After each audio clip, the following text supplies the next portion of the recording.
Bismillahirrahmanirrahim. Assalamualaikum warahmatullahi wabarakatuh. Selamat siang menuju sore, teman-teman semua. Di pertemuan kita kali ini, kita akan membahas tentang fungsi hiperbolik. Yang mana salah satu kegunaan dari fungsi hiperbolik ini adalah catenary atau funicular curve atau kabel yang melengkung. Yang kemudian banyak ditemukan dalam penerapan dalam elektro yaitu bagaimana dalam kelistrikan kita bisa melihat bahwa ketika misalnya di sana ada beberapa atau dua menara yang kemudian dihubungkan oleh kabel yang kemudian memiliki berat, kabel berat ini kemudian dia secara matematis dia mengikuti fungsi hiperbolik. Nah, ini kemudian salah satu penerapan dalam bidang elektro. Selain itu juga penggunaannya digunakan untuk mengukur entitas misal seperti cahaya, kecepatan, listrik, kemudian radioaktivitas yang kemudian berkurang secara gradual atau secara bertahap. Yang mana persamaan matematisnya menggunakan fungsi hiperbolik.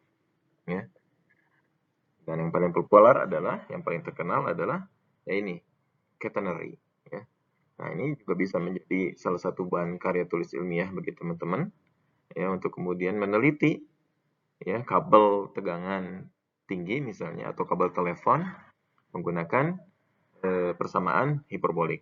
Yang mana ketika dia panas memuai atau ketika dia dingin memapat yang kemudian kondisi cuaca yang berbeda-beda tersebut yang mempengaruhi tegang atau mengalurnya dari kabel tersebut itu menggunakan persamaan hiperbolik.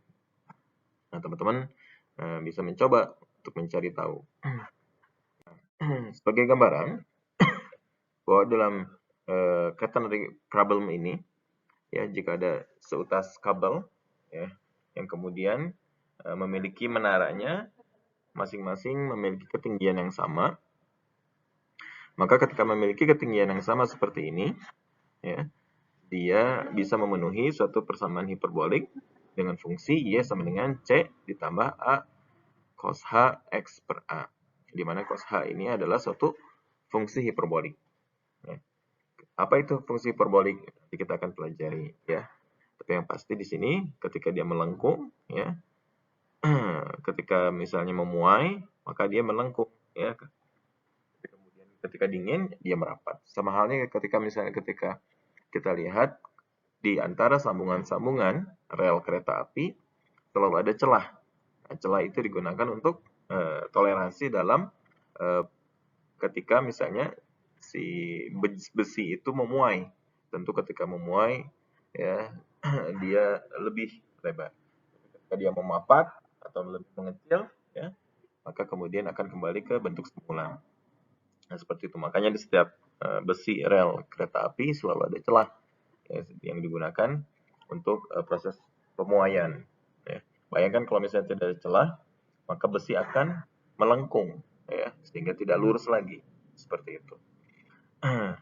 Nah, di sini juga sama ketika ada kabel yang berat, contohnya di daerah Bapak itu ada tegangan sutet yang kemudian Bapak perhatikan setiap menaranya itu tingginya mungkin 100 meter lebih.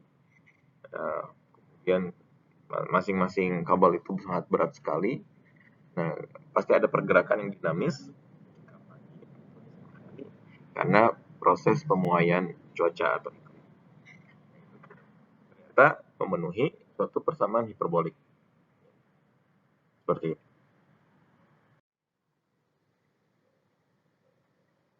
Nah, persamaan ini dikenal dengan catenary atau bahasa latinnya adalah catena yang artinya adalah rantai.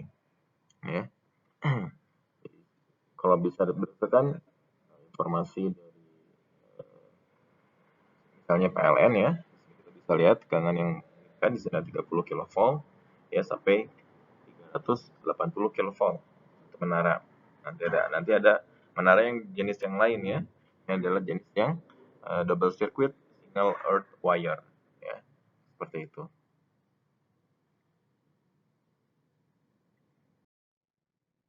Oke, definisi dari fungsi hiperbolik, ya, yaitu merupakan kombinasi dari fungsi eksponensial natural e pangkat x dan e pangkat negatif x, yang kemudian seringkali muncul dalam persamaan matematika dan penerapannya.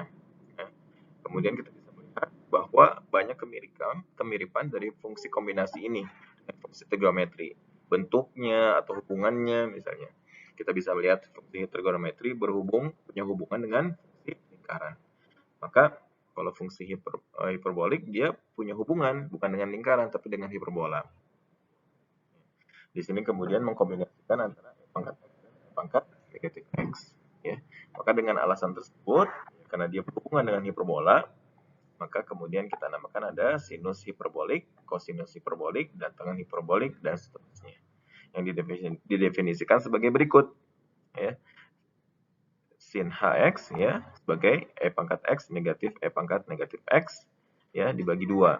Kemudian cos hx, ya, e pangkat x ditambah e pangkat negatif x dibagi 2. Kemudian tan h, ya, tangan dari hiperbolik, sin, ya, hx dibagi cos hx, ya. Untuk kosekan 1 per sin hx. Untuk kosekan hx maka 1 per cos hx, ya, seperti itu. Nah, ini harusnya kotangan, ya, kotangan hx jadi cos hx per sin hx, seperti itu.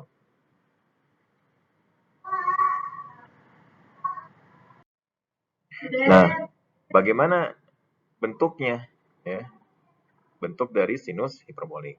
Tadi kita punya bahwa definisi dari sinus hiperbolik atau sin hx, ya, sebagai setengah e pangkat x, ya, dikurangi setengah e pangkat negatif x.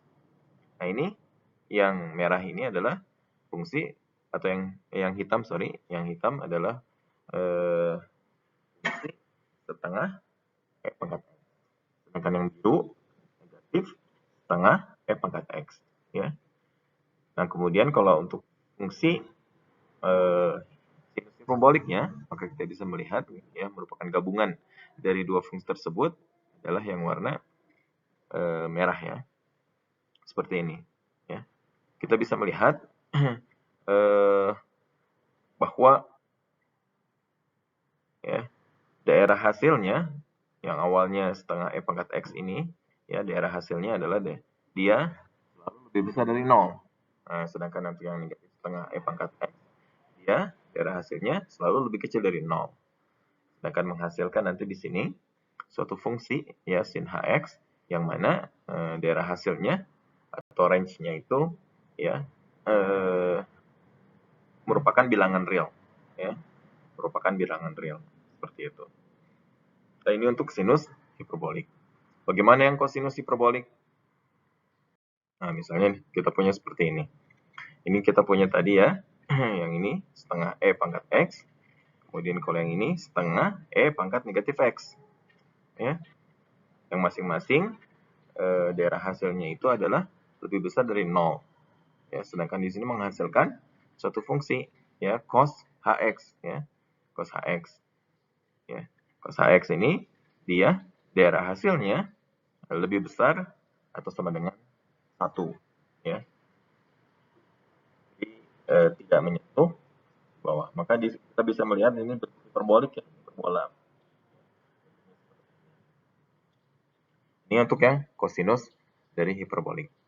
Nah, untuk yang tan, ya, grafik tangan hiperbolik, maka kita bisa melihat, ya, tadi kita punya membuka pembagian dari sin hx dan cos hx. Ini kita punya cos hx, ya.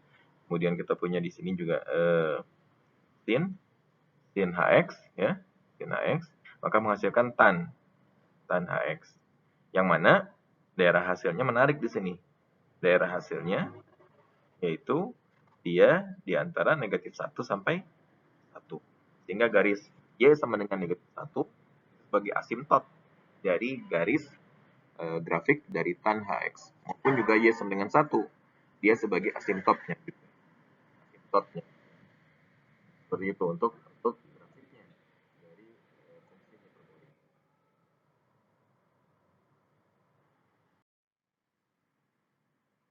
Ada kesamaan ya hiperbolik dengan trigonometri. Ya, sifatnya sin H negatif X maka menjadi negatif sin X. Kemudian kalau cos H negatif X ya, maka menjadi cos HX. Kemudian kalau cos kuadrat X min sin kuadrat HX ya, atau sin H kuadrat X ya, itu sama dengan 1. Kemudian 1 min tan H kuadrat X menjadi secant H kuadrat X.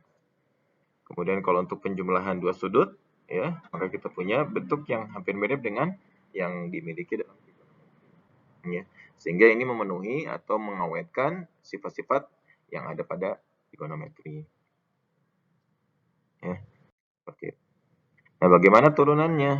Ya, kita akan mencoba ya, turunan dari fungsi hiperbolik. Ya, karena ini dalam fungsi merupakan kombinasi dari fungsi eksponen natural, maka ya kita memenuhi sifat dari eksponen eksponensial natural ya, atau fungsi E. Yang mana jika kita punya sin Hx ya, akan menjadi E pangkat X min E pangkat negatif X per 2. Maka kita turunkan saja E pangkat X, maka turunannya E pangkat X. Kemudian ditambah, nah ini ada negatifnya ya, maka ke depan yang tadi ada negatif ke depan menjadi positif, sehingga berubah menjadi bentuk dari fungsi hiperbolik cos Hx ya. Sama juga dengan kebalikannya ya, jadi kalau cos Hx ya, maka menjadi sin Hx seperti itu. Kemudian dengan cara yang sama teman akan bisa memperoleh untuk yang turunan tan Hx akan menjadi secant H kuadrat X. Untuk yang kosekan Hx akan menjadi negatif kosekan Hx kotangan Hx. Untuk yang secant Hx akan menjadi negatif secant Hx dan tan Hx. Ya. Untuk yang kotangan Hx akan menjadi negatif kosekan H kuadrat X. Nah, ini teman-teman bisa dihafal untuk kemudian nanti mencari tahu turunan dari fungsi-fungsi hiperbolik. Oke. Sekarang tugas ya yang kemudian teman-teman diminta dikerjakan untuk mencari turunan dari bentuk-bentuk ini. Mudah-mudahan bermanfaat dan tetap semangat. Assalamualaikum warahmatullahi wabarakatuh.